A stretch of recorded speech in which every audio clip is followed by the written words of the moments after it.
Welcome into another episode of the Fantasy Football Forecast. I'm here with my co-host, Matt. What's up, guys? And we are very excited to be finishing up the AFC West today with our evaluation of the Raiders. If you have been following along and you have been enjoying it, don't forget to like, don't forget to subscribe below. We hope that you stick with us through the rest of this series, and we'll be throwing in mock draft Mondays. We'll be throwing in some plugs back to our preseason content if you want to check out anything that we've been doing. And we look forward to having you here. So without further ado, Matt, let's get into the Raiders. Awesome. So Raiders last year finished at 8-9. In some ways, maybe exceeded some expectations. You know, they had a pretty decent defense. They extended their coach, I believe. Was that during the season or in the off season? During. Okay. Antonio Cool. Pierce took over during the season. They fired McDaniels. Yeah, and he seems to be a really good fit, especially from a culture perspective. He really can, galvanize a team, and they really seem to love him over there, which, you can't really understate that. So it'll be really interesting to see how the team does this year and some of the guys that we're going to talk about, because they do have a lot of playmakers. Obviously losing Josh Jacobs was a tough pill to swallow. They did sign Alexander Madison, but we've kind of seen, what he is. Yeah, what he is. But we've seen Zamir White, step forward. But looking at their draft, man, I think Bowers just sort of kind of fell into their laps at 13. I think when there were so many quarterbacks taken, before pick 13, Bowers we've seen, mocked as high as the Chargers at 5. And so you're just getting such a dynamic playmaker. So I'm really excited about that. I love the second round pick of Jackson Powers Johnson. I know we talked about him quite a bit during the offseason. They just kind of stole 2 picks, and say what you want about Tom Telesco, but he seems to be able to put together some pretty decent drafts. And I think solidifying the line is going to go a long way, because they are going to want to run the ball quite a bit. And then now you add Bowers as another playmaker on a team that already has Davante Adams. Jakobi Meyers is a good player, and Bowers might be the most plug and play rookie tight end that we've ever seen. The narrative is always kind of, it takes these guys a while to develop, things like that. Maybe they don't get him involved, but we watched him as a freshman coming from Napa, California, step onto the field and be the best player on national championship Georgia teams for 3 whole years. So, we'll get into more of those guys from a fantasy perspective, but in my opinion, they had a good off season. And it'll be really interesting to see, how this year shakes out. Yeah, I agree. I thought it was interesting that they decided to take Bowers after they used pick 35 overall, I think it was, or 34 overall on Michael Mayer last year. Mm-hmm. Yeah, and I get Mayer is much bigger bodied and, is going to be a big time blocker, a helper, and also a weapon. So this team, I expect to run a lot of 12 personnel. I mean, they're going to have both of those guys on the field a lot. Bowers is going to function mostly as their slot receiver, I think. He'll play outside a little bit, but they have Jakobi Meyers and obviously Davante, who are awesome. So I just expect that Bowers is going to play along the field a lot with Mayer. I'm very excited about Bowers in general, just as a prospect. I don't think this was the greatest landing spot for him fantasy-wise. I think he's showing up in, the top 10, top 8 of tight ends. And I think, again, we're going to go into this offseason, we're going to go into this draft season, and we're just going to ignore Jakobi Meyers. And he's going to be a 13th round pick again. Every year. Everybody's going to look back and be like, why did we let Jakobi Meyers drop into the 13th round when he's literally a starter? It doesn't make any sense how that happens every single year to me. And it's not like they had great quarterback play last year. Like it was Jimmy Garoppolo, and then we're going to get into the quarterbacks right now. It was Aidan O'Connell who took over, and Jakobi Meyers finished as the 24th best receiver. He scores touchdowns. He's good in terms of volume. Their offense is very concentrated. They lost Jacobs, who got a lot of targets. I don't know that Zamir White's going to fill that role in the passing game. That feels more like, I don't know if it's going to transfer from the running back to the tight end with Bowers, but I don't know that it's a foregone conclusion that Bowers is going to immediately jump into the number 2 option behind Adams on this offense. So Putting that off to the side for a second, I want to get into the quarterbacks here. We do have our first team that we came across that's going to have a legitimate quarterback battle, I think, between Aidan O'Connell, the incumbent starter, and Gardner Minshew. To me, this is a slam dunk. I really think that Minshew is going to win this job. I don't think, however, his ADP is going to climb much above 25, because I think if he does struggle, that it's going to switch over to Aidan O'Connell, and it's really difficult to take a player that you're not confident is going to start in Superflex. Like we mentioned, Derek Carr or even Will Levis or any of the rookies, right? Like once those guys take the reins, they're not going to get benched.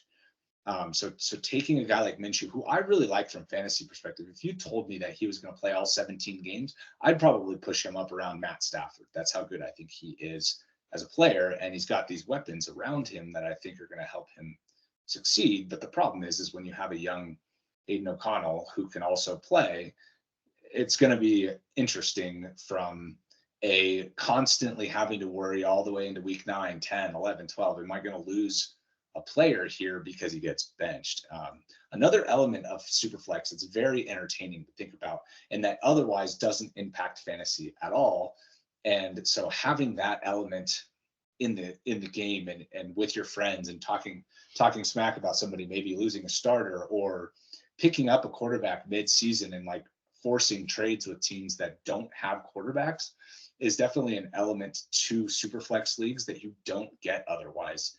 And I think makes it significantly more fun. Personally, I obviously love to trade. Anybody watching this is going to be rolling their eyes from our league because I always do this, but I don't care because I think it's fun and I think other people should be taking advantage of it.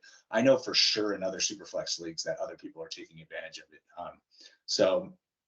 Minshew is somebody that I expect to start and I think will help elevate all of these players. I'm very excited to draft Davante Adams and Jakobi Meyers if Minshew wins the job. And, Adams at 11 amongst receivers feels like a steal because that's going to go into the 3rd round if we're talking 11th among receivers, or end of round 2, early round 3 probably. And Jakobi Meyers at 49 overall amongst receivers. I mean, I don't know. I just don't get it. It doesn't make any sense to me. It's just like we talk about all these running backs, right, that are going higher. And it's like, why bother with that when you can end up with somebody like Jakobi Meyers? And we just talked about how much we like Ladd McConkey, but it's not like he's got a top 24 season under his belt like Jakobi just showed. Xavier Worthy, we like, not like he's Jakobi Meyers. And like, I guess this maybe talks a little bit to the upside over stability, where if you're in a 2 wide receiver league with a single flex that you put a running back in, like Jakobi Meyers isn't really needed. You don't need him on your roster. Now, when you're starting guys all the way down into the mid 30s on a weekly basis, Jakobi Meyers becomes a lot more impactful and a lot more important to have as somebody that, is a reasonable starter, especially when you hit bye weeks or injuries. He's a player that's just very nice to have over somebody that has upside but might flame out like Xavier Worthy or Jackson Smith-Njigba, or Jamison Williams, right? Those are all guys going in front of Jakobi Meyers that there's no shot that I'd be taking in front of Meyers. So that's my impact on that's my kind of rundown here from a fantasy perspective on the quarterbacks and the receivers. And just to add, you were talking about Superflex being more fun. That's another part of what we like about 3 wide receiver too. It's if you have a 10-team 2 wide receiver league, you're not even having to think about guys like that. And it just it's there's so much more strategy involved from a draft perspective, from a waiver wire perspective, from research perspective, that brings these guys into play that may not have been otherwise. So yeah, I'm excited about that. And with Zamir White and all these guys that we're talking about, I'm been drafting a bunch of them in best ball. I'm in on this offense.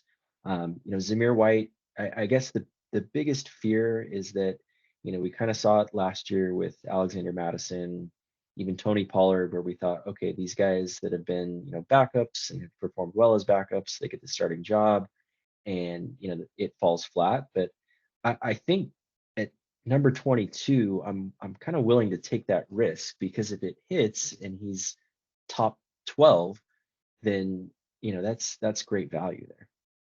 100%. And another guy from last year that went in this range that flamed out was Dameon Pierce. He ended up just not even playing, right? Mm-hmm. And that was a tough pill to swallow if you drafted, your first or second running back in round 6 or 7, which is where Zamir is going to be going in Superflex leagues. But the other guys in that range, like Pacheco and like Rachaad White, those guys hit in a big way. Rachaad White was like 5th or 6th, I think, amongst running backs. Mm-hmm. And Pacheco dealt with some injuries, but on a per game basis, he was in the top 10. Like those guys really help you win, and getting as many of those guys in the draft. And like, that's the other thing too. If you wait in 3 wide receiver and Superflex, if you just wait on running back and you draft 4 or 5 of these guys late and you end up with 2 of them, or even if you end up with 1, like that's what you're going for here amongst these running backs. So leading off that sort of strategy, the 0 RB strategy, if you want to call it that, it doesn't really feel like 0 RB when you have so many roster spots.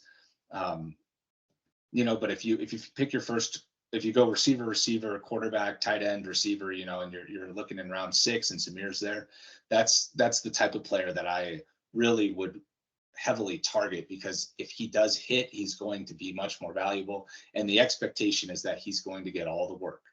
I don't know how good of a receiver he is, but the expectation is that the goal line is going to be him. We saw him in flashes just burst over 100 yards multiple games last year when Jacobs was out.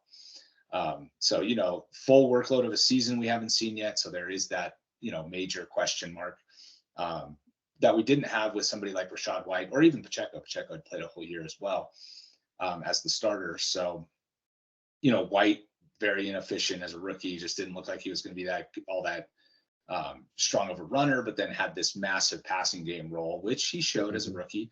I think Zamir White, though, is somebody that I really like, and I think is excellent as a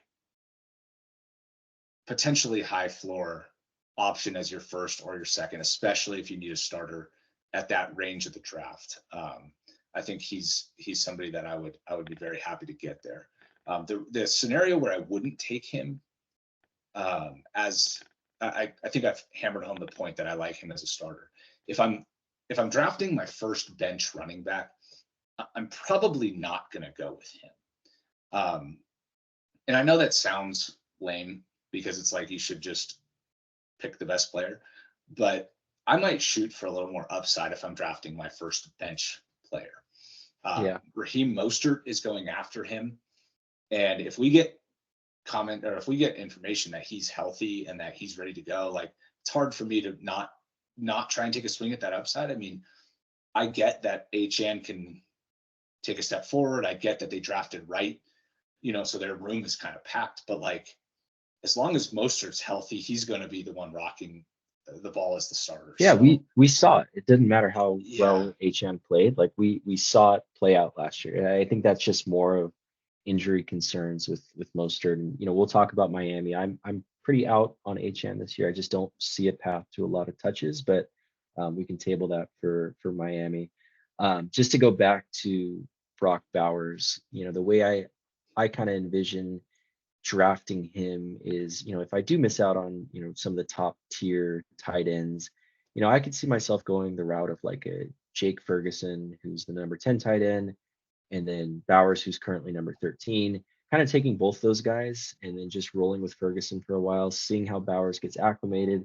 If there's an injury, to Davante or, whatever might happen, Bowers can just skyrocket just on his ability as a receiver.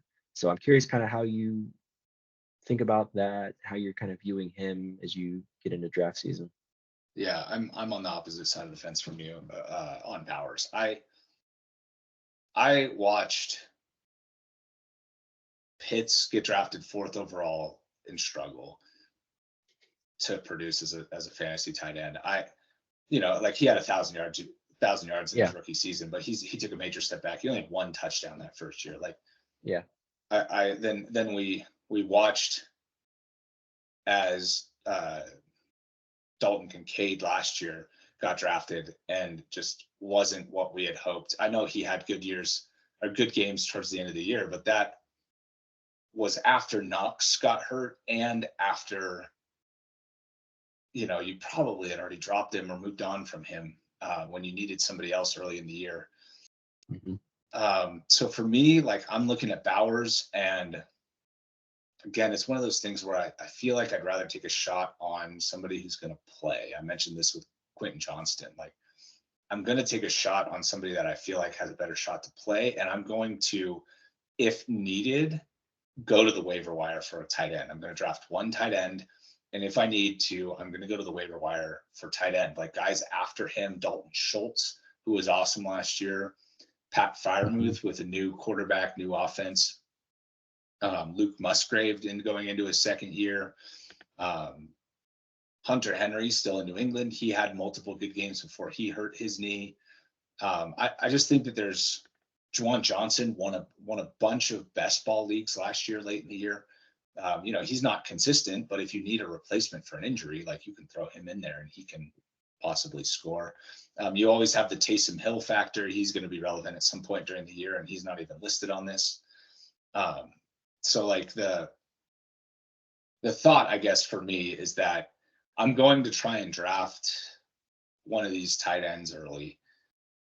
Right. If I miss, I'm going to try and get Evan Ingram or George Kittle, or Jake Ferguson or Dallas Goedert, kind of whoever falls into round 9, maybe around 10.